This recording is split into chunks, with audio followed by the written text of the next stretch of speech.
Todavía lloraba por la muerte de mi marido cuando mi nuera me miró a los ojos y dijo: «Ahora que él murió, haz las maletas y vete». Mi hijo no dijo nada, solo sonrió. Creían que no tenía a dónde ir, que no tenía nada, pero lo que no sabían es que mi marido me dejó más que recuerdos. Me dejó preparada y no iba a desaparecer en silencio.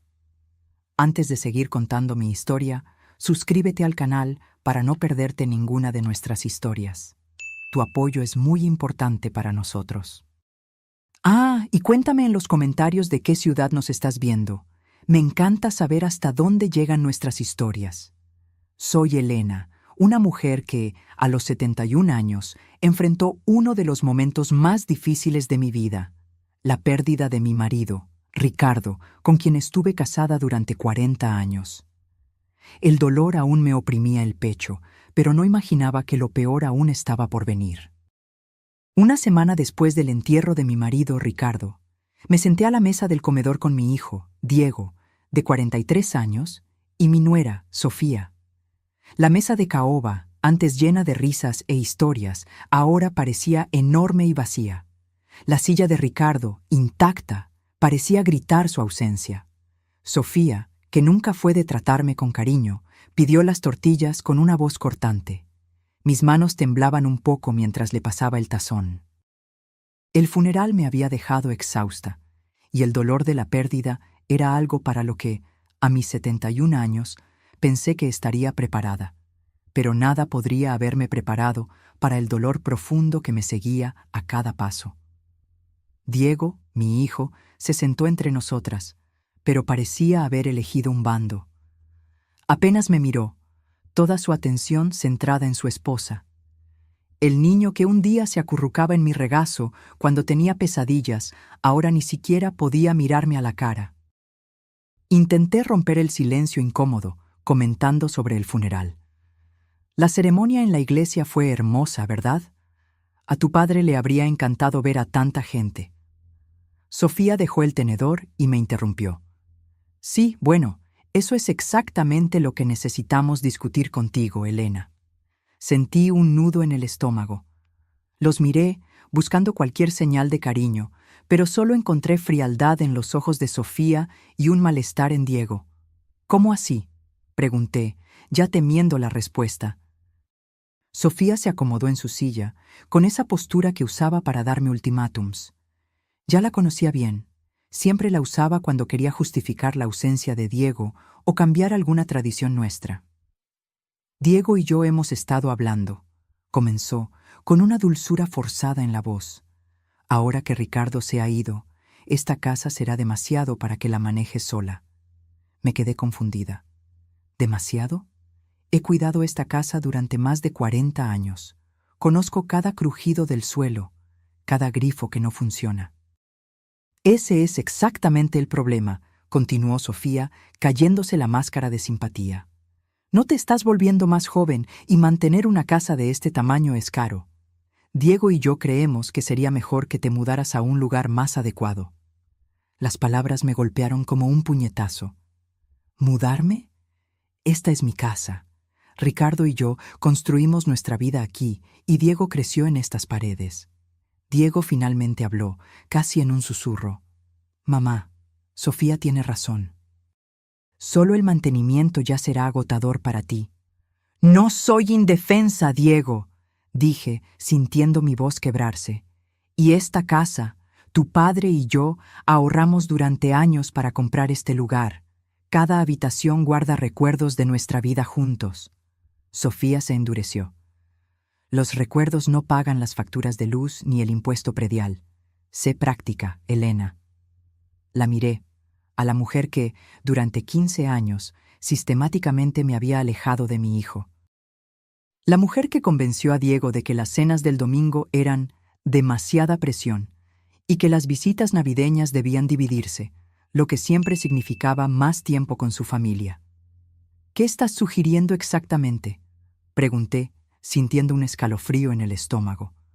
Creemos que deberías buscar una de esas comunidades amigables para personas mayores, dijo Sofía, como si me estuviera haciendo un favor. un lugar con actividades y personas de tu edad. Sería mucho mejor para ti que estar deambulando por esta casa enorme y vacía. Me volví hacia Diego, esperando desesperadamente que él discrepara. Diego, ¿de verdad crees que debería vender la casa donde creciste? ¿Donde vivimos tu padre y yo? Tiene sentido, mamá, me interrumpió, todavía sin mirarme a los ojos. Y, sinceramente, Sofía y yo podríamos usar el espacio. Hemos estado hablando de expandir nuestra familia y esta casa tiene tanto potencial. El significado detrás de sus palabras me golpeó de lleno. No solo querían que me fuera, querían mi casa, el hogar que había restaurado con cariño, habitación por habitación, a lo largo de 4 décadas. Ahora que tu marido murió, llora, haz las maletas y no vuelvas nunca más, escupió Sofía sin pretensión de civilidad. La casa nunca fue realmente tuya, de todos modos. La palabra suegra salió de su boca con una crueldad casual, como si estuviera hablando de deshacerse de muebles viejos. Diego finalmente levantó la vista y por un instante vi algo brillar en ellos. Incertidumbre, quizás incluso culpa, pero luego sonrió y asintió. Ella tiene razón, mamá. Esta casa era de papá y ahora es mía. Tú solo estabas viviendo aquí. Sentí que mi mundo daba vueltas. Solo viviendo aquí, como si 40 años de matrimonio, de construir una vida y criar una familia, no fueran más que un largo trabajo de cuidar una casa. Entiendo, dije en voz baja, con la voz más firme de lo que me sentía. Por dentro, algo se estaba rompiendo, no solo mi corazón, sino la imagen que tenía de mi hijo, de mi familia. Me levanté despacio, con las piernas temblorosas. Necesitaré un tiempo. Hasta 2 semanas. Sofía me interrumpió. Debería ser tiempo suficiente para encontrar un lugar adecuado y organizar la mudanza. 2 semanas, no 2 meses, ni un plazo razonable para lamentar y planificar. 2 semanas para desmantelar una vida entera. Diego finalmente me miró a los ojos. Y lo que vi allí era peor que la ira o el odio. Era indiferencia. Una indiferencia casual a mi dolor. Es por tu bien, mamá, dijo, como si intentara convencerse a sí mismo. Ya verás. Subí las escaleras hasta la habitación que compartía con Ricardo. La habitación todavía olía a su colonia, y sus gafas de lectura estaban en la mesita de noche, donde las había dejado la noche anterior al ataque cardíaco. Me senté en el borde de la cama y miré mi reflejo en el espejo de la cómoda. La mujer que me miraba parecía tener más de 71 años, con el pelo canoso y los ojos azules nublados por el shock y la tristeza. En 2 semanas tendría que dejar esa habitación donde me despedí de Ricardo hacía solo 7 días. Tendría que empacar 40 años de matrimonio en cajas y entregárselo todo a un hijo que acababa de decirme que nunca había pertenecido realmente a ese lugar. Pero sentada allí en la oscuridad que se acercaba, algo comenzó a agitarse debajo del dolor y el shock. Un pequeño y firme núcleo de determinación. Ricardo siempre fue quien se encargó de nuestras finanzas, pero me enseñó a ser minuciosa, a prestar atención a los detalles. Mañana comenzaría a hacer los preparativos. Llamaría al banco e iniciaría el proceso para averiguar exactamente a qué tenía derecho. Porque si Diego y Sofía creían que podían simplemente borrarme de esta familia sin consecuencias, podrían llevarse una sorpresa. Lo primero que necesitaba hacer era entender exactamente lo que Ricardo había dejado y para quién. El sol de la mañana parecía diferente al entrar por las ventanas de la cocina mientras estaba sentada sola a la mesa del desayuno, tomando mi segunda taza de café. Habían pasado 10 días desde aquella horrible cena y la casa parecía estar conteniendo el aliento, esperando que me fuera. Diego y Sofía ya habían venido 2 veces para evaluar el espacio, midiendo habitaciones y discutiendo reformas como si yo fuera invisible. Ayer escuché a Sofía por teléfono con un contratista, programando presupuestos para cuando la señora se mudara. Pasé esos 10 días en una extraña burbuja de adormecimiento, separando mis pertenencias mecánicamente e intentando ignorar la creciente ansiedad en mi estómago. Pero esta mañana, finalmente me sentí lista para enfrentar las cuestiones prácticas que nadie esperaba que resolviera. El viaje al Banco Nacional del Sol tomó 15 minutos por las calles familiares de nuestro barrio. Hacía este mismo viaje desde hacía más de 20 años, generalmente con Ricardo en el asiento del pasajero, ocupándose de nuestros asuntos bancarios mientras yo esperaba en el coche. Él siempre fue protector con nuestras finanzas, no porque no confiara en mí, sino porque decía que era una cosa menos de la que preocuparse. Ahora deseaba haber prestado más atención. La señora Valdés, la gerente del banco, me recibió con la simpatía cuidadosa reservada a las viudas recientes. Señora Romero, me entristeció mucho lo de Ricardo. Era un caballero, siempre preguntando por mis nietos. Gracias, Isabel. Él también habló con cariño de ti. Me senté en la silla frente a su escritorio, con el bolso apretado en mi regazo. Necesito entender mi situación financiera. Ricardo se encargó de todo, y temo estar un poco perdida. La expresión de Isabel se suavizó con la comprensión. Claro, déjeme revisar sus cuentas. Se volvió hacia el ordenador, sus dedos tecleando. Después de un momento, sus cejas se levantaron ligeramente. Vaya, ¿hay algo mal? Mi corazón se aceleró. ¿Habrían Diego y Sofía, de alguna manera, ya conseguido acceso a nuestras cuentas? No exactamente mal. Es que hay bastantes cuentas aquí, más de las que esperaba. La voz de Isabel contenía un tono de sorpresa. Permítame comenzar con la cuenta corriente conjunta que usted y Ricardo usaban para gastos domésticos. Imprimió un extracto y lo deslizó sobre la mesa. El saldo era modesto, pero lo suficientemente cómodo para cubrir mis gastos durante varios meses, si tenía cuidado. El alivio me inundó. Al menos no estaría en la miseria. Ahora, aquí, continuó Isabel, también hay una cuenta de ahorros a nombre de ustedes dos. Otra hoja de papel apareció. Ese saldo era significativamente mayor, suficiente para mantenerme durante años, si fuera necesario. ¡Qué maravilla!, dije, sintiendo que parte de la tensión se disipaba. Ricardo siempre fue cuidadoso con los ahorros. Sí, era muy metódico, asintió Isabel, pero aún fruncía el ceño hacia la pantalla. Señora Romero, estoy viendo varias otras cuentas aquí que necesito verificar. Algunas parecen estar solo a su nombre. ¿Solo mi nombre?, repetí confundida. Eso no parece correcto. Ricardo administraba todas nuestras finanzas. Los dedos de Isabel volaron sobre el teclado de nuevo. Según nuestros registros, hay otras 4 cuentas a su nombre. Son ahorros que se han ido construyendo a lo largo de los años. Algunas de estas cuentas han estado activas por bastante tiempo y una de ellas se abrió hace unos 5 años. Mi cabeza comenzó a dar vueltas. No entiendo. Ricardo nunca me mencionó nada de esto. ¿Puedo preguntar si su marido alguna vez expresó preocupación por su situación familiar? A veces, los clientes abren cuentas separadas como forma de protección. La pregunta me tomó por sorpresa. ¿Protección contra qué? No sé bien a qué se refiere. Isabel dudó, claramente eligiendo las palabras con cuidado.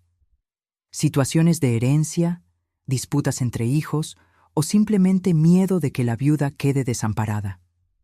Muchos hombres toman esas decisiones cuando quieren asegurar que sus esposas tengan seguridad, aunque no hablen abiertamente de ello. Pensé en el comportamiento de Ricardo en los últimos años. Cómo comenzó a hacer preguntas directas sobre los hábitos de consumo de Sofía.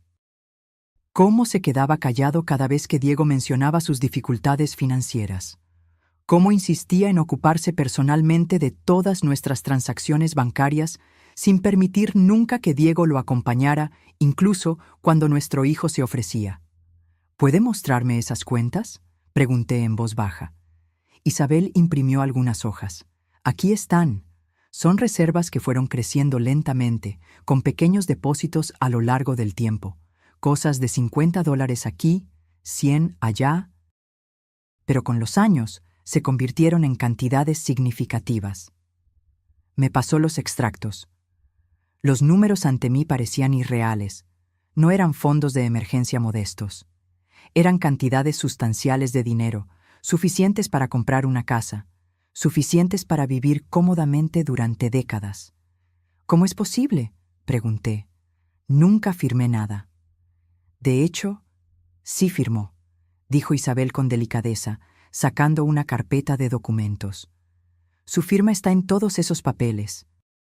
Por lo que parece, Ricardo le pidió que firmara esos documentos a lo largo de los años, probablemente diciéndole que eran solo actualizaciones de registro o formularios simples del banco.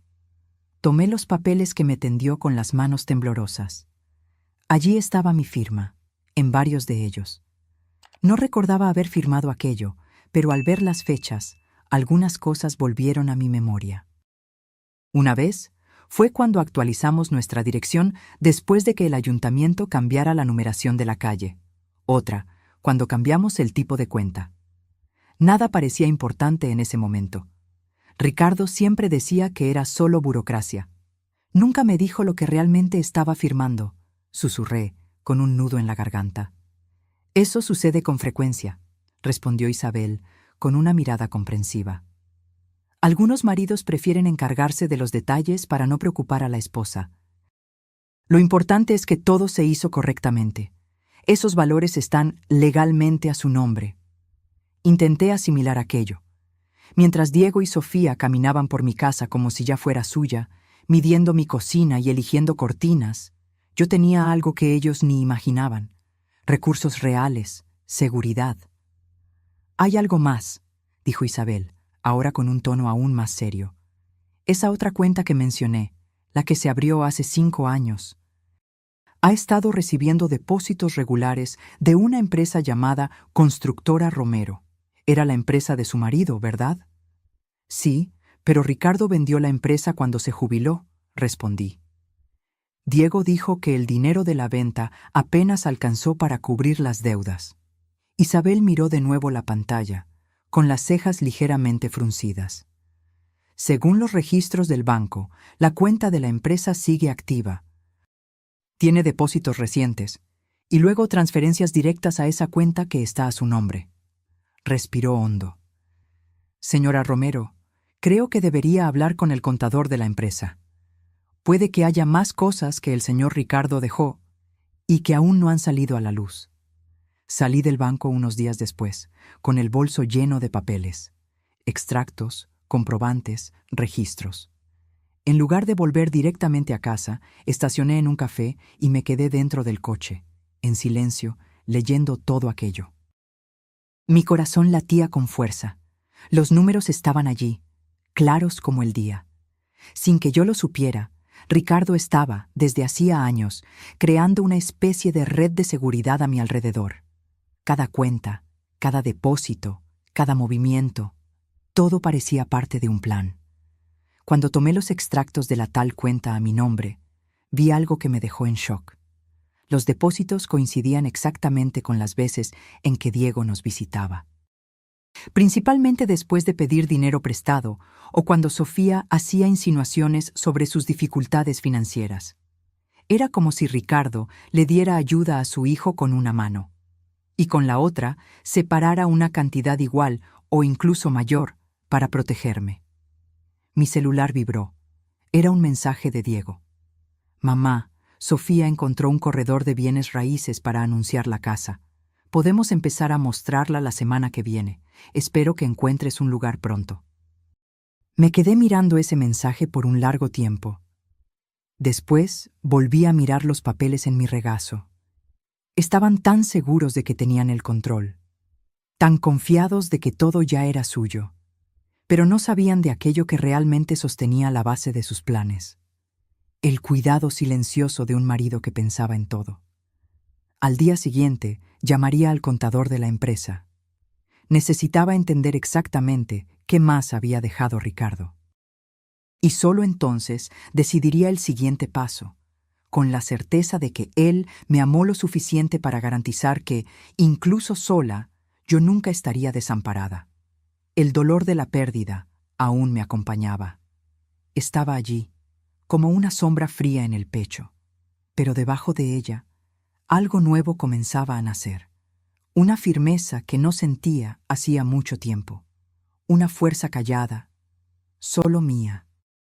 La oficina de contabilidad de Ruiz y Asociados estaba en un modesto centro comercial entre una lavandería y un servicio de preparación de impuestos.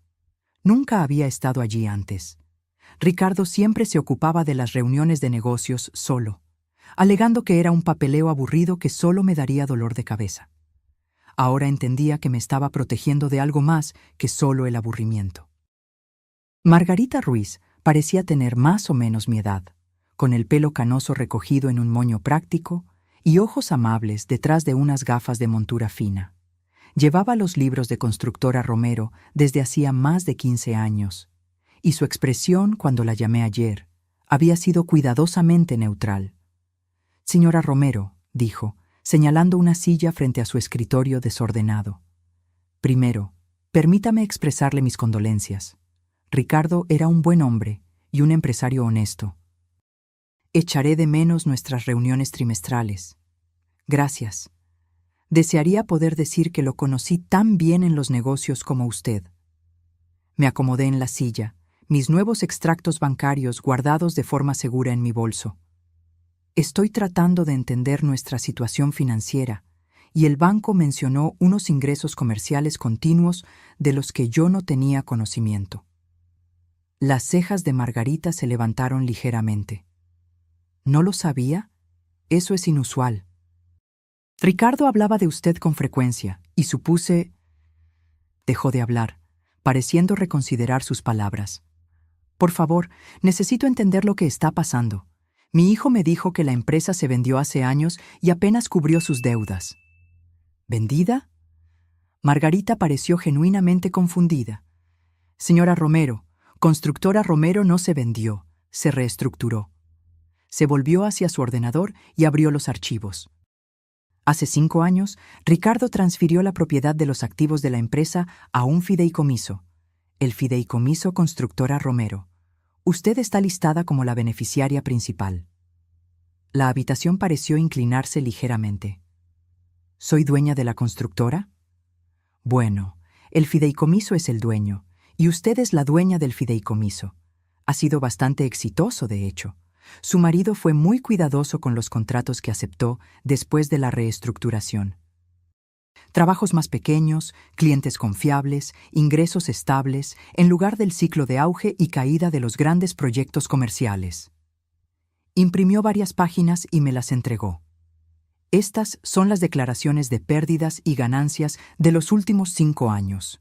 Como puede ver, la empresa ha generado ingresos consistentes. Miré los números con las manos temblorosas ligeramente. Las ganancias anuales eran sustanciales, más que suficientes para explicar los depósitos regulares que había visto en los extractos de la cuenta fiduciaria. Pero Ricardo se jubiló, dije. Ya no estaba trabajando. Se retiró de las operaciones diarias, sí, pero mantuvo la supervisión y se encargó de las decisiones estratégicas más amplias. El trabajo propiamente dicho lo gestionaba Carlos Pérez. Creo que lo conoce. Asentí. Carlos trabajó para Ricardo durante más de 20 años, comenzando como un joven aprendiz y progresando hasta convertirse en encargado.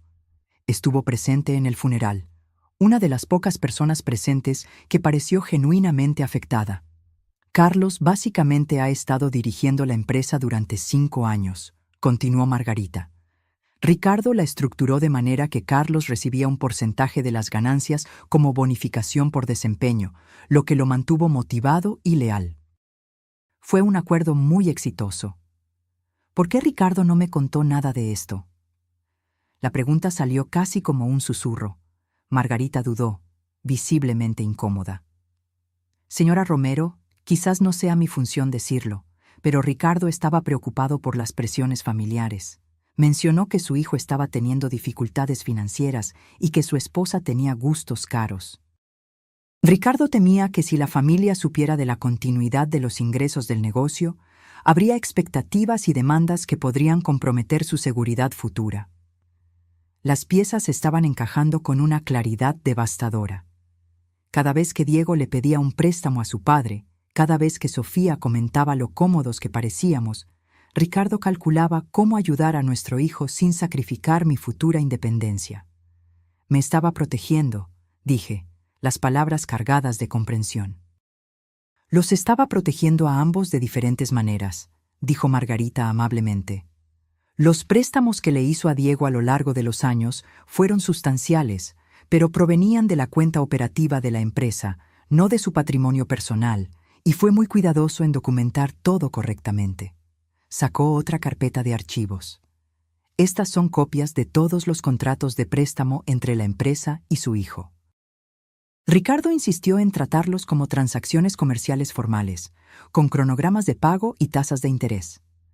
Abrí la carpeta con las manos temblorosas. Página tras página de documentos de préstamo, cada uno firmado por Ricardo y Diego. Los montos eran impresionantes, decenas de miles de dólares en los últimos 5 años, supuestamente para las diversas empresas e inversiones de Diego. ¿Estaba Diego pagando esos préstamos?, pregunté, aunque ya sospechaba la respuesta. La expresión de Margarita se volvió incómoda. El cronograma de pagos mostraba retrasos significativos. El mes pasado, el saldo adeudado con intereses acumulados era de aproximadamente $87,000. El monto me golpeó como un impacto físico. Diego le debía a la empresa familiar, a mi empresa, casi $90,000, al mismo tiempo que afirmaba que su padre no había dejado nada más que deudas. ¿Qué sucede con esas obligaciones de préstamo ahora?, pregunté. Se transfieren junto con los activos de la empresa. Como nuevo propietario del fideicomiso, usted tiene el derecho legal de exigir el pago o reestructurar los términos como mejor le parezca. Pensé en Diego y Sofía midiendo mi cocina, planeando sus reformas, discutiendo cuándo podrían empezar a mostrar la casa. Estaban tan confiados, tan seguros de que merecían todo lo que Ricardo había construido. Hay una cosa más que necesita saber, dijo Margarita, con la voz aún más cautelosa ahora. El mes pasado, su hijo se puso en contacto conmigo directamente. Dijo que, con el fallecimiento de su padre, asumiría la gestión del negocio. Me pidió que preparara los documentos de transferencia de propiedad, y yo le dije que necesitaría una autorización por escrito del beneficiario del fideicomiso, usted. Pareció sorprendido por su participación en la estructura del negocio. Entonces, Diego planeaba reclamar el negocio junto con la casa, asumiendo que yo estaba demasiado destrozada e ingenua para entender lo que estaba pasando. La traición me golpeó más profundamente de lo que imaginaba posible. Margarita, necesito preguntarte algo confidencial, le dije. Si quisiera mantener la estructura actual de la empresa, con Carlos continuando la gestión de las operaciones, ¿sería eso factible? Claro que sí. Carlos ha estado esperando noticias suyas. De hecho, está preocupado por el futuro de la empresa y por su propia seguridad laboral. Si usted está dispuesta a mantener el statu quo, creo que lo consideraría muy confiable y agradecido por la oportunidad de continuar. Junté todos los papeles, con la mente ebullicionando con las implicaciones de lo que había descubierto. El negocio era mío. La deuda sustancial que Diego había acumulado era real y legalmente exigible, y ni él ni Sofía tenían la menor idea de que sus planes estaban construidos sobre una base de mentiras y suposiciones. Me gustaría programar una reunión con Carlos lo antes posible, dije, y quiero entender todas mis opciones con respecto a los préstamos pendientes. Claro. ¿Le llamo a Carlos esta tarde? Sí, por favor. Y, Margarita, le agradecería que esta conversación se mantuviera confidencial por ahora. Por supuesto, la confidencialidad del cliente es sagrada en este negocio. Mientras conducía a casa, mi teléfono vibró con otro mensaje de Sofía. Elena, la agente inmobiliaria quiere programar un fotógrafo para mañana. Asegúrate de que la casa esté limpia y organizada. La primera impresión es la que cuenta para los posibles compradores. Me quedé mirando el mensaje por un largo momento antes de guardar el celular sin responder. Que planifiquen la sesión de fotos. Que imaginen el futuro en mi casa, gastando el dinero que creían haber heredado. No tenían idea de que los cimientos sobre los que construían sus sueños estaban a punto de desmoronarse bajo sus pies. Esa noche, me senté en la oficina de Ricardo por primera vez desde su muerte, rodeada de sus archivos cuidadosamente organizados. Ahora entendía por qué había sido tan meticuloso con el mantenimiento de registros, por qué había insistido en la documentación adecuada para cada transacción. Él había estado construyendo una fortaleza a mi alrededor, ladrillo por ladrillo, transacción por transacción, y mañana comenzaría a aprender cuán fuertes eran realmente esas murallas. Las manos callosas de Carlos Pérez envolvían su taza de café mientras estábamos sentados en mi cocina a la mañana siguiente. A sus 55 años, todavía tenía los hombros anchos y las palmas curtidas de un hombre que había pasado su vida construyendo cosas, pero sus ojos transmitían un cansancio que nunca había visto antes. «Señora Romero, necesito serle franco», dijo, con la voz ronca por la emoción. «He estado muriéndome de preocupación desde que falleció el señor Ricardo. Diego vino a la obra la semana pasada para hablar sobre evaluación de activos y optimización de operaciones. No sonó bien para gente como yo». Me serví otra taza de café, siguiendo la rutina habitual para calmar los nervios. «Carlos, ¿qué te dijo exactamente mi hijo?» Dijo que la familia estaba pasando por dificultades financieras y que se tendrían que tomar decisiones difíciles con respecto al negocio. Quería que le diera una lista completa de todos nuestros contratos actuales, equipos y proyecciones de flujo de caja. Carlos apretó la mandíbula. También preguntó por las llaves del patio de equipos y de la oficina. «¿Y qué le dijiste?» «Que tendría que hablar con quien estuviera a cargo ahora. El señor Ricardo siempre me decía que si algo le pasaba, debía esperar instrucciones adecuadas del propietario legal». Carlos me miró a los ojos. «Nunca dijo que sería usted». El alivio me inundó. Ricardo se había preparado para este escenario, asegurándose de que Carlos fuera el guardián del negocio, en lugar de simplemente entregarlo a cualquiera que reclamara autoridad. «Carlos, necesito compartir algo contigo, pero necesito tu palabra de que esta conversación se quedará entre nosotros por ahora». Su expresión se puso seria. «Usted tiene mi palabra». Abrí los documentos que Margarita me había dado el día anterior. «Soy dueña de Constructora Romero, no Diego, no la herencia, yo soy. Ricardo transfirió todo a un fideicomiso hace 5 años y yo soy la beneficiaria». Los ojos de Carlos se abrieron mientras estudiaba los papeles. «Bueno, que me condenen». «Perdone mi lenguaje, señora, pero el señor Ricardo siempre pensaba 3 pasos por delante». Realmente lo hacía, y según estos registros, el negocio ha sido bastante rentable bajo su gestión. Una oleada de orgullo recorrió el rostro de Carlos. «Hemos construido una buena reputación, señora Romero. Clientes fieles, trabajo de calidad, precios justos. El señor Ricardo me enseñó que los clientes recurrentes valen más que cualquier gran negocio». «Quiero que continúes exactamente como siempre», dije. «Pero necesito entender una cosa. Diego no ha sido muy honesto sobre la situación financiera de la familia. ¿Puedes contarme sobre alguna interacción que hayas tenido con él con respecto a asuntos comerciales?» La expresión de Carlos se cerró. Hubo varias a lo largo de los años. Aparecía cuando el señor Ricardo no estaba para preguntar sobre el flujo de caja, queriendo saber sobre los próximos pagos de los clientes.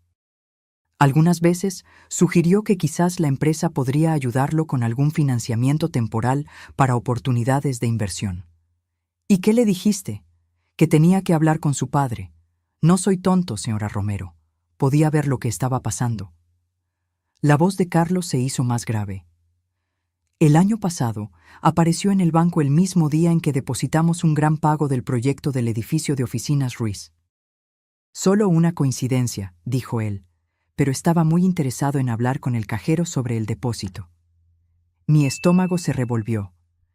Diego había estado monitoreando los ingresos del negocio, probablemente tratando de programar sus solicitudes de préstamo para que coincidieran con la mayor cantidad de dinero disponible.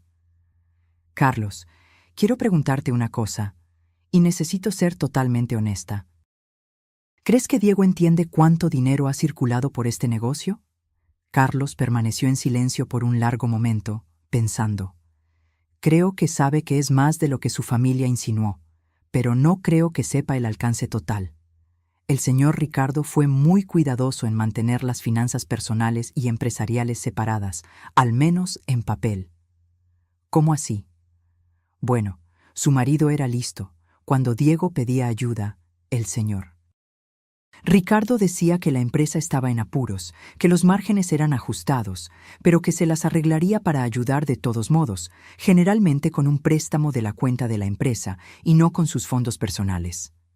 Carlos sacó su propia libreta, gastada por años de uso. Yo registro todo lo que hace el señor Ricardo. Es un hábito que él me enseñó. Según mis registros, Diego recibió pagos por un total de aproximadamente $93,000 en los últimos 5 años. El número era incluso mayor de lo que Margarita me había mostrado. Pagos, no préstamos. A eso me refiero con que el señor Ricardo era listo. Los estructuraba como préstamos en papel, con cronogramas de pago y todo lo demás. Pero nunca hacía cumplir los términos de pago. Diego se saltaba un pago y el señor Ricardo simplemente lo dejaba pasar. Entonces Diego cree que no debe nada. Diego actúa como si no debiera nada, corrigió Carlos. Si realmente lo cree o solo lo finge, no puedo decirlo. Como si hubiera sido convocado por nuestra conversación, oí la puerta de un coche cerrarse en la entrada del garaje. Por la ventana de la cocina, pude ver el Nissan X-Trail de Diego estacionado detrás de la camioneta de trabajo de Carlos. «Es mi hijo», dije en voz baja. «No quiero que sepa que estábamos hablando de negocios». Carlos asintió y rápidamente recogió los papeles que le había mostrado. «Señora Romero, sea lo que sea que decida hacer, tiene todo mi apoyo». El señor. Ricardo era un buen hombre y confió en usted lo suficiente como para ponerlo todo a su nombre. Para mí, eso es suficiente. Diego entró sin llamar, algo que habría irritado a Ricardo, pero que yo había aprendido a aceptar a lo largo de los años. «Buenos días, mamá», dijo, apenas mirando a Carlos. No esperaba visitas. «Carlos pasó por aquí para ver cómo estaba», dije suavemente. «Sabes lo atento que siempre fue». «Claro». La atención de Diego ya estaba en otra parte, sus ojos examinando la cocina como si la evaluaran para una reventa. «De hecho, Carlos, me alegro de que estés aquí. Necesitamos hablar sobre la situación de los negocios». La expresión de Carlos se volvió cuidadosamente neutral. Con la partida del padre, habrá algunos cambios. La familia necesita tomar algunas decisiones prácticas sobre bienes y obligaciones continuas. Observé esta conversación con fascinación. Diego estaba tan confiado, tan seguro de su autoridad. No tenía idea de que estaba tratando de reclamar algo que nunca le había pertenecido. «¿Qué tipo de cambios?», preguntó Carlos. «Bueno, necesitamos evaluar si tiene sentido continuar las operaciones o si sería mejor liquidar activos y saldar cualquier deuda pendiente». El tono de Diego era casual, como si estuviera discutiendo qué almorzarían. «Entiendo». «¿Y quién está tomando esas decisiones?». Diego parpadeó, claramente sin esperar la pregunta. «La familia, claro. Yo me encargaré de los negocios de papá de ahora en adelante». «¿Tú te encargarás ahora?». La voz de Carlos era cuidadosamente neutral, pero noté el ligero énfasis en tú. «Mamá, quizás quieras preparar café fresco», dijo Diego, despidiéndome como siempre hacía cuando había conversaciones importantes. «Carlos y yo necesitamos discutir algunos detalles técnicos». Pero no me moví. Por primera vez en años mantuve mi posición. «Me quedaré. Gracias. Esta es mi cocina y Carlos es mi invitado». Diego pareció sorprendido, pero se encogió de hombros. «Genial, Carlos. Necesito que prepares un inventario completo de todos los equipos, vehículos y contratos vigentes. También necesito tener acceso a las cuentas de la empresa para evaluar la situación financiera». «Con gusto ayudaré con eso», dijo Carlos cuidadosamente. «¿Con quién debo coordinar la autorización de acceso a la cuenta?». «Conmigo, obviamente. ¿Y tienes autoridad legal para acceder a las cuentas de Constructora Romero? La confianza de Diego flaqueó un poco. Porque soy el hijo y heredero de Ricardo Romero, por lo que veo. ¿Y tienes documentación que demuestre que estás autorizado para actuar en nombre de la empresa? La cocina se quedó en silencio, excepto por el tic-tac del viejo reloj encima del fregadero. El rostro de Diego se estaba poniendo rojo y pude verlo luchando entre la irritación y la incertidumbre. Mira, Carlos, creo que no entiendes la situación aquí, dijo Diego, con la voz adquiriendo el tono condescendiente que usaba cuando se sentía desafiado. Esto no es una adquisición hostil. Estoy tratando de resolver los problemas de papá y asegurarme de que todos estén atendidos, pero no puedo hacerlo si vas a dificultar las cosas. No estoy tratando de dificultar las cosas, respondió Carlos con calma. Solo estoy tratando de entender de quién debo recibir órdenes. Tu padre fue muy claro sobre los procedimientos y la documentación adecuados. Diego se volvió hacia mí, esperando claramente apoyo. Mamá, explícale a Carlos que ahora me estoy encargando de los negocios de papá. Miré a mi hijo, ese hombre que planeaba vender mi casa sin que yo lo supiera, que había acumulado casi 90,000 dólares en deudas mientras afirmaba que su padre no había dejado nada, y tomé mi decisión. De hecho, Diego, creo que Carlos tiene razón en pedir la documentación adecuada, dije en voz baja. Tu padre siempre fue muy cuidadoso con esas cosas. Diego me miró como si tuviera una segunda cabeza. ¿De qué estás hablando? Estoy hablando de asegurar que todo se maneje de manera adecuada y legal. Ciertamente entiendes la importancia de eso. Por primera vez desde el inicio de esta conversación, Diego pareció incierto, y al ver esa incertidumbre extenderse por su rostro, sentí algo que no sentía en años: poder. La llamada telefónica llegó a las 7 de la mañana, 3 días después de mi confrontación con Diego en la cocina. Ya lo esperaba. No se puede cuestionar la autoridad supuesta de alguien sin consecuencias, especialmente cuando esa persona está acostumbrada a salirse con la suya. Mamá, necesitamos hablar ahora. La voz de Diego estaba tensa, con una ira apenas controlada. Sofía y yo vamos para allá. Es bastante temprano, ¿no crees? Esto no puede esperar. Llegaremos en 20 minutos. La línea se cortó antes de que pudiera responder. Me tomé mi tiempo para vestirme, eligiendo un vestido azul marino que Ricardo siempre decía que me hacía lucir digna. Si aquello iba a ser una confrontación, tenía la intención de afrontarla directamente. Llegaron exactamente 20 minutos después, con los tacones de Sofía golpeando agresivamente en el porche delantero. Abrí la puerta antes de que pudieran llamar, manteniendo la pequeña ventaja de ser la anfitriona de mi propia casa. «Buenos días», dije gentilmente, como si fuera una visita social. Sofía pasó junto a mí y entró en la sala de estar, sosteniendo su bolso de diseñador como un arma. Diego la siguió, con el rostro serio. Ambos permanecieron de pie, posicionándose entre yo y la puerta en lo que reconocí como una táctica de intimidación. «Mamá, no sé qué clase de juego crees que estás jugando», comenzó Diego. Pero Carlos Pérez llamó ayer y dijo que no puede proporcionarme información comercial sin la debida autorización. ¿Qué le dijiste? Me acomodé en el sillón favorito de Ricardo, el que tenía la mejor vista de la habitación. Le dije que siguiera los procedimientos adecuados. Tu padre ya esperaba esto. ¿Procedimientos adecuados? La voz de Sofía era estridente. Diego es el hijo y heredero de Ricardo. ¿Qué otra autorización necesita alguien? Autorización legal, dije con calma. La que viene con la propiedad real. Los ojos de Diego se entrecerraron. ¿De qué estás hablando? El testamento de papá deja todo a la familia. Soy el albacea, lo que significa que me encargo de todos los bienes hasta que se resuelva la herencia. En realidad, Diego, eso no es del todo cierto. Saqué la carpeta que había puesto en la mesita auxiliar, la que contenía todos los documentos que Margarita Ruiz me había dado. Diego y Sofía se tensaron cuando la abrí. El testamento de tu padre realmente deja sus pertenencias personales y esta casa a la familia, continué. Pero Constructora Romero no forma parte de su patrimonio. No lo ha sido durante 5 años. ¿De qué estás hablando?, preguntó Diego. Tomé los documentos del fideicomiso y los puse en la mesa de centro entre nosotros. Constructora Romero pertenece al fideicomiso Constructora Romero desde 2019. Soy la única beneficiaria de ese fideicomiso.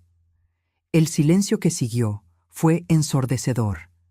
Sofía se acercó a los documentos primero, con sus dedos cuidados temblorosos, mientras leía el lenguaje legal. Diego leyó por encima de su hombro, su rostro palideciendo. «Esto es imposible», susurró Sofía. «No entiendes nada de negocios. Ni siquiera has conciliado una chequera». «Tienes razón. No lo he hecho». «Tu padre se encargaba de todo eso, pero, aparentemente, él entendía cosas sobre nuestra situación familiar que yo era demasiado ingenua para percibir». Diego se hundió en el sofá como si sus piernas hubieran cedido. Pero el negocio estaba en dificultades. Papá siempre decía que los márgenes eran ajustados, que apenas daba para mantener las operaciones funcionando. El negocio ha sido bastante rentable, de hecho. Le entregué otro juego de papeles. Aquí están los estados financieros de los últimos 5 años.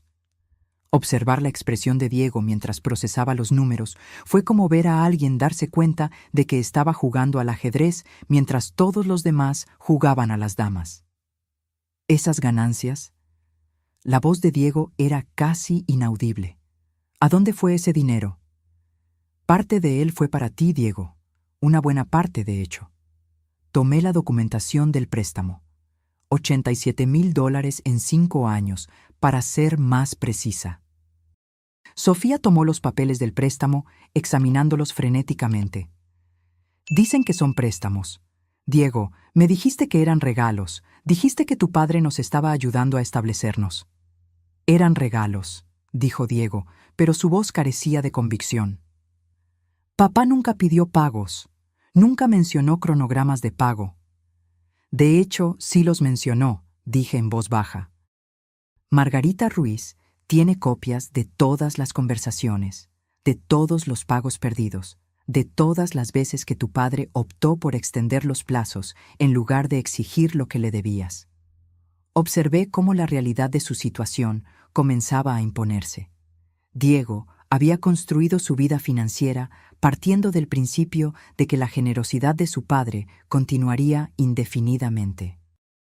Probablemente había pedido dinero prestado contra esas expectativas, asumió compromisos basados en dinero que creía suyo. «Pero esto no cambia nada», dijo Sofía de repente, con la voz adquiriendo un tono de desesperación. «La casa todavía va para Diego. Esto vale más que una pequeña empresa de construcción».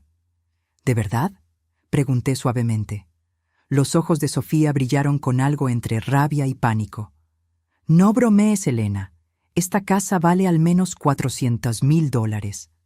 Tienes razón. Es una propiedad encantadora. Claro, está el asunto de la hipoteca». Diego levantó la vista bruscamente. «¿Qué hipoteca? Papá dijo que la casa estaba saldada». «Lo estaba, pero hace 18 meses tu padre obtuvo un préstamo con garantía hipotecaria, un préstamo bastante sustancial, de hecho». Tomé el último juego de documentos, los que descubrí en la oficina de Ricardo ayer mismo, cuidadosamente archivados en una carpeta marcada como «Fondos de emergencia». «Un préstamo con garantía inmobiliaria de $350,000, continué. «Los fondos fueron transferidos a la cuenta del fideicomiso Constructora Romero, lo que significa que se convirtieron en parte de mi herencia». El rostro de Sofía se puso blanco. «Esto no es posible. Lo habríamos sabido. Tendríamos que haber firmado». «Tu padre era el único dueño de la casa en ese momento», interrumpí. «Yo estaba listada como cónyuge con derecho de supervivencia, pero no como copropietaria». Él no necesitaba la firma de nadie más. Diego miró los documentos del préstamo como si estuvieran escritos en un idioma extranjero. «¿Pero por qué haría eso? ¿Por qué hipotecaría la casa solo para poner dinero en una cuenta empresarial?» Por primera vez desde que comenzó esta conversación, permití que mis emociones cuidadosamente controladas se manifestaran. Porque me estaba protegiendo, Diego. Estaba asegurándose de que, pasara lo que pasara, yo tendría seguridad financiera. ¿Protegiéndote de qué? La voz de Diego estaba ronca. De esto, dije, señalando la escena ante mí.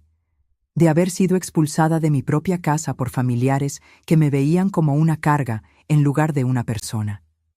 De haberme quedado sin nada mientras todos los demás reclamaban lo que creían merecer.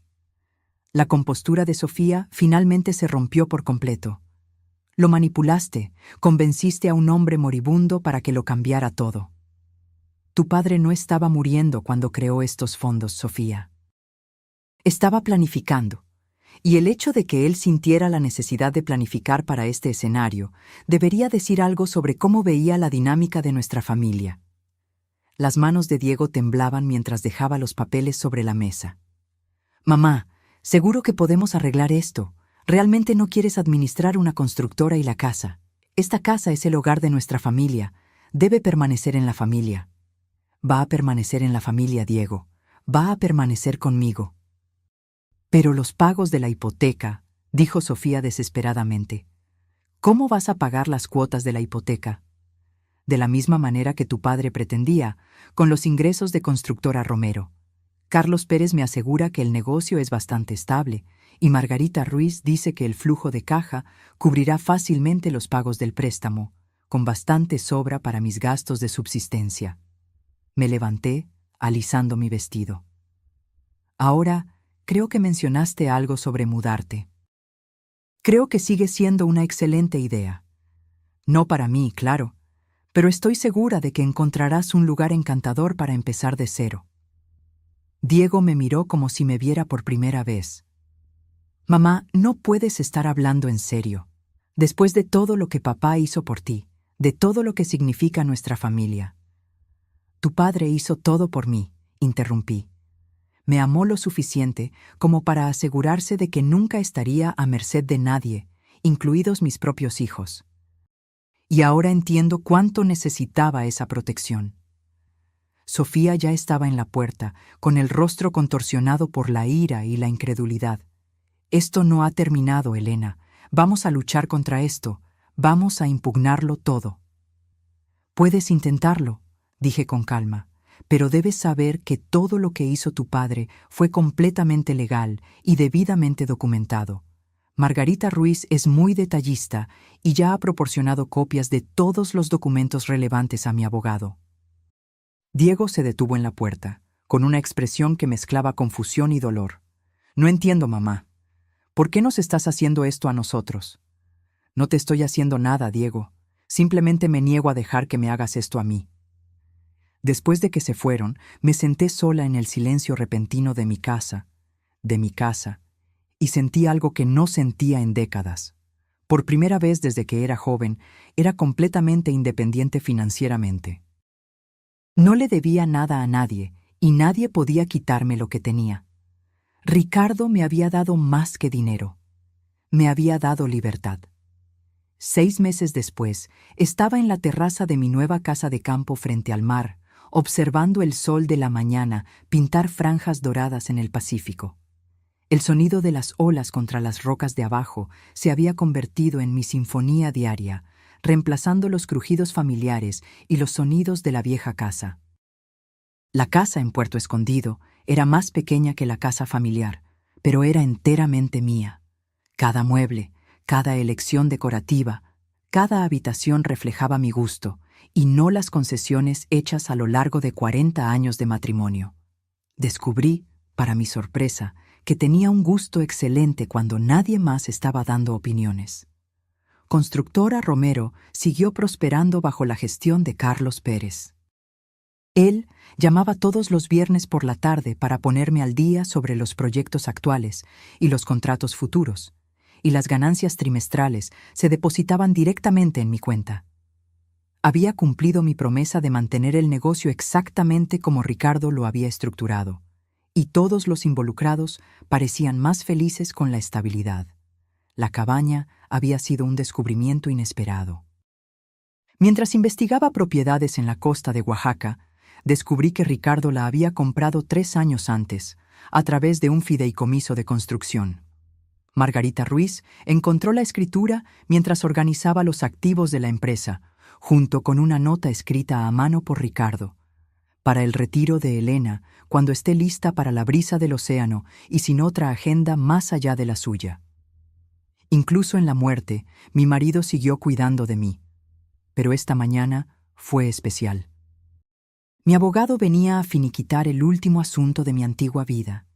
Diego y Sofía realmente intentaron impugnar los acuerdos fiduciarios, contratando a un costoso abogado especializado en derecho del anciano y casos de explotación financiera.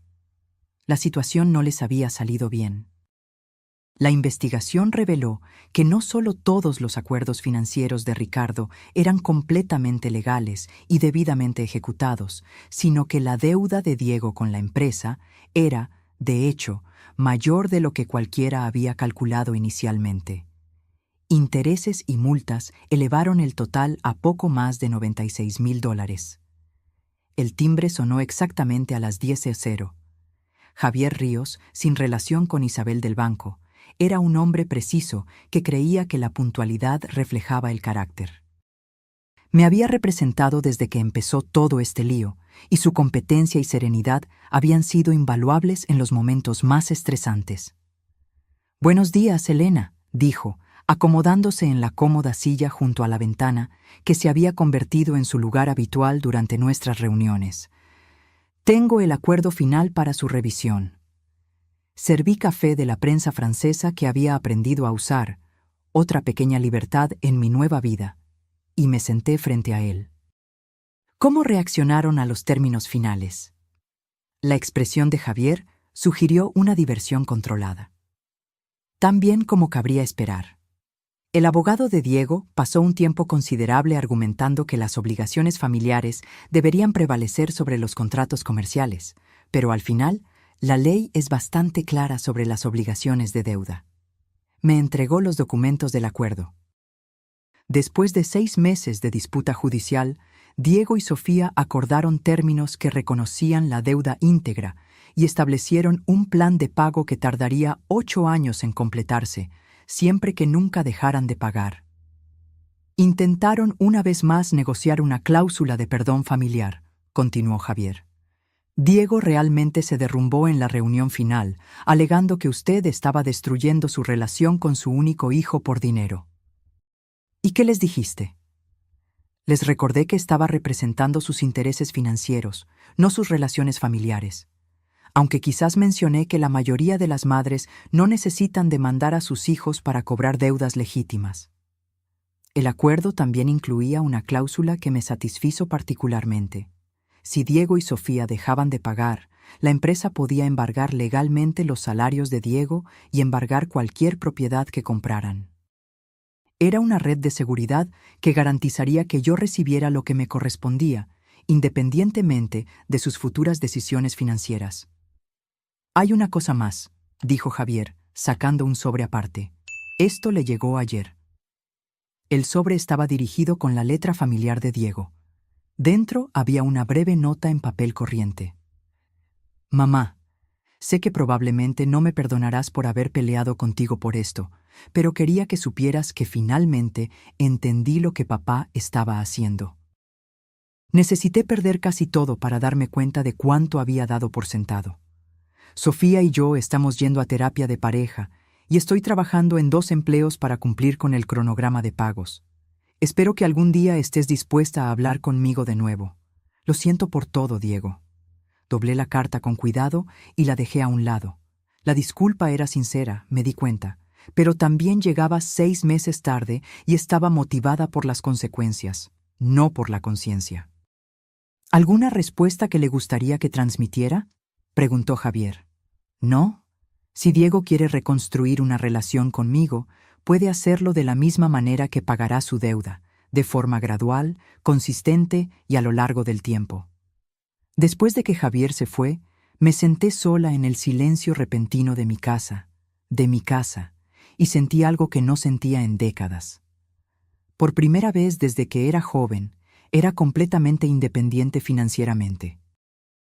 No le debía nada a nadie, y nadie podía quitarme lo que tenía. Ricardo me había dado más que dinero. Me había dado libertad. 6 meses después, estaba en la terraza de mi nueva casa de campo frente al mar, observando el sol de la mañana pintar franjas doradas en el Pacífico.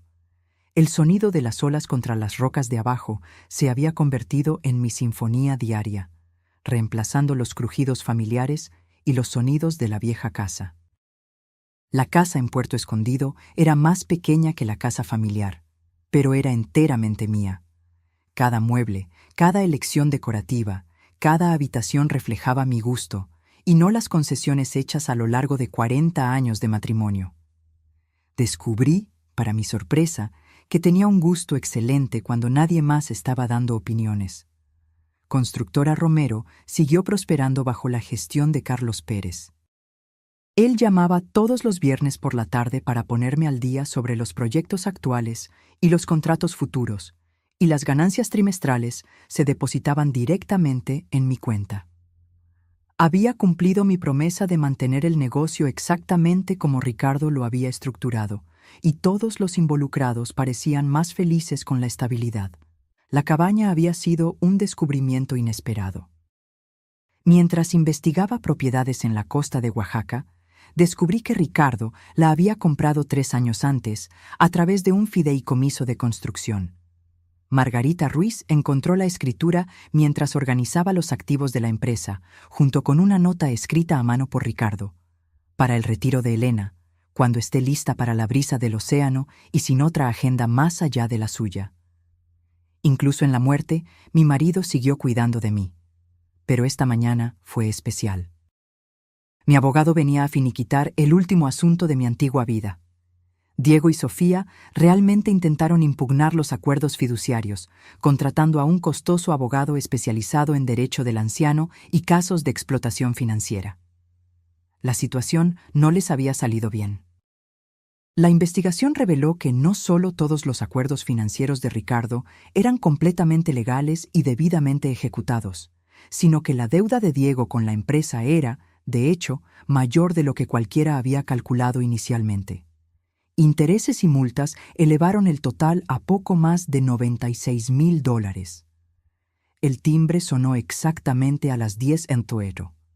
Javier Ríos, sin relación con Isabel del Banco, era un hombre preciso que creía que la puntualidad reflejaba el carácter.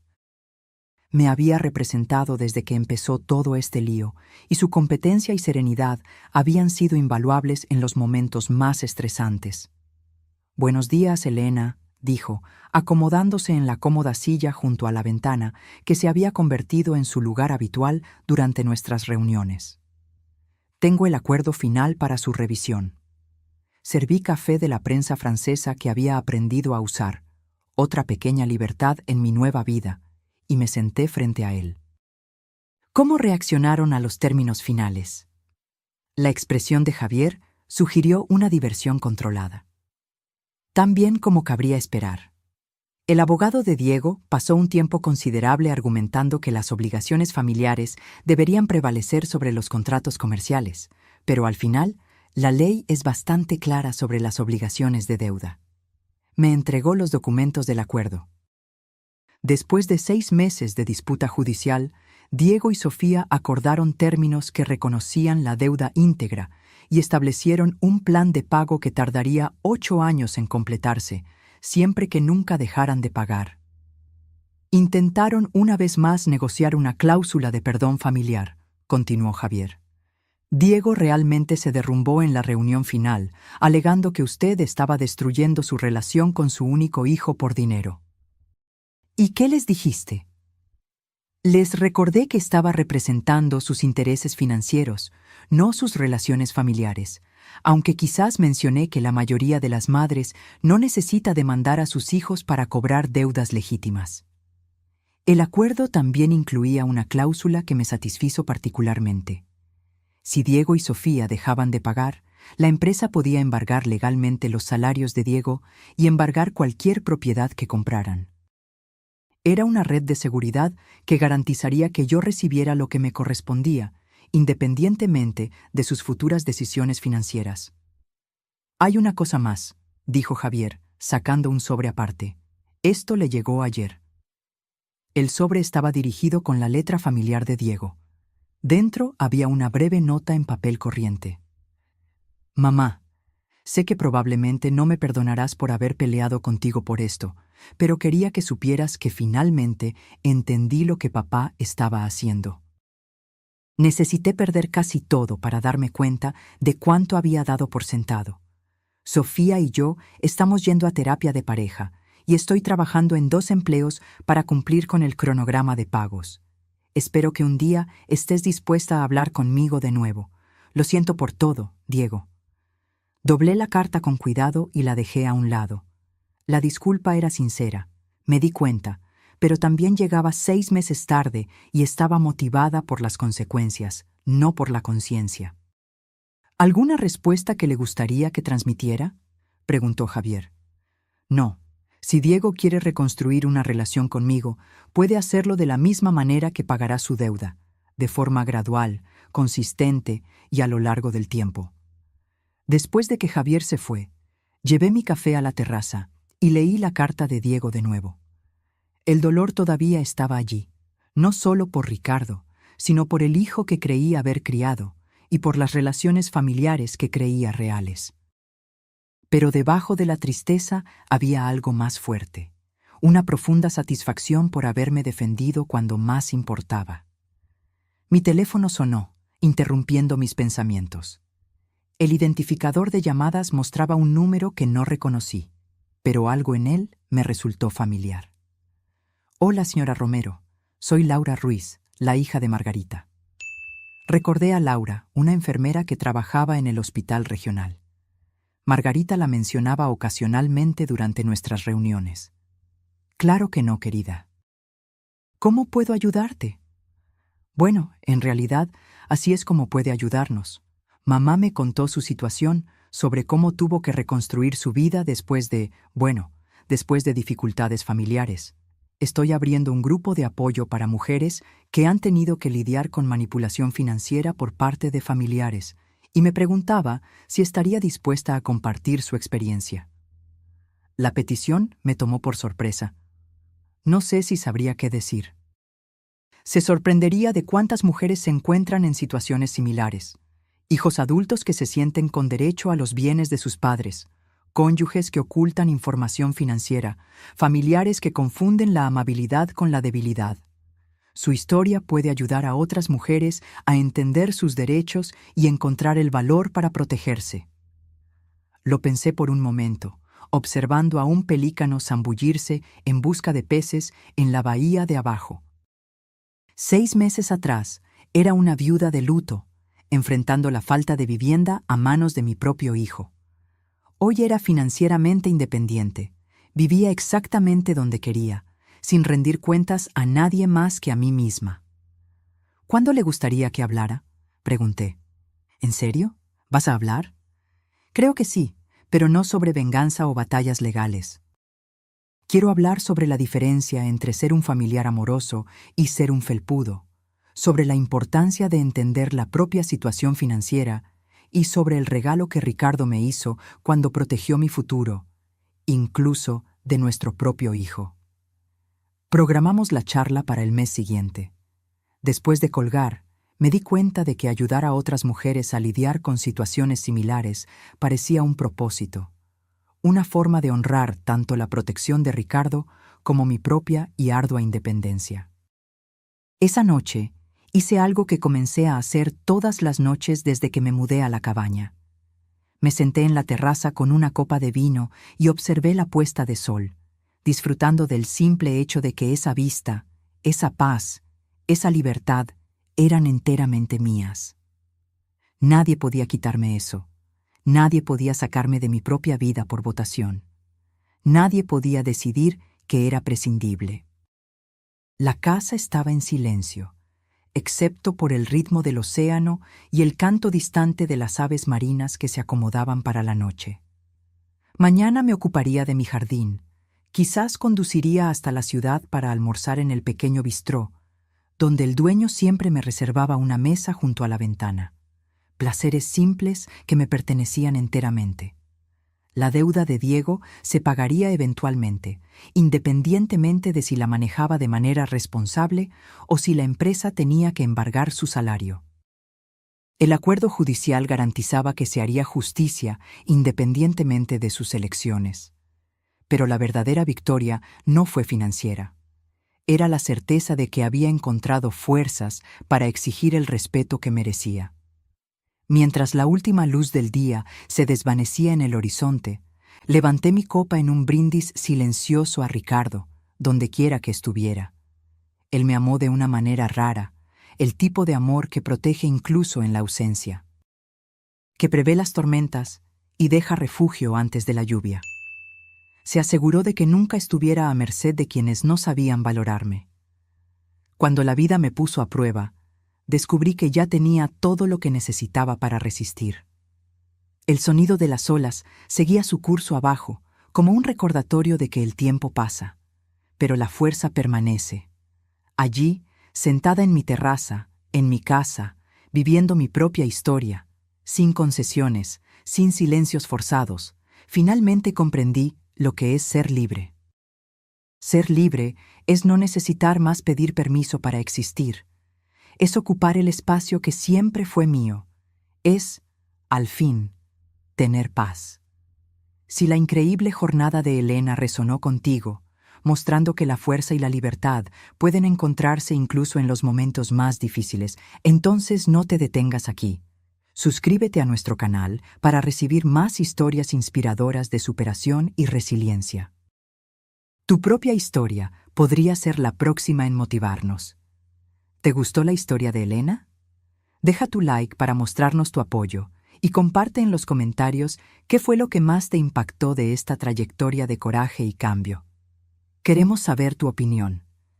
Tu participación nos ayuda a seguir trayendo contenido que inspira y empodera.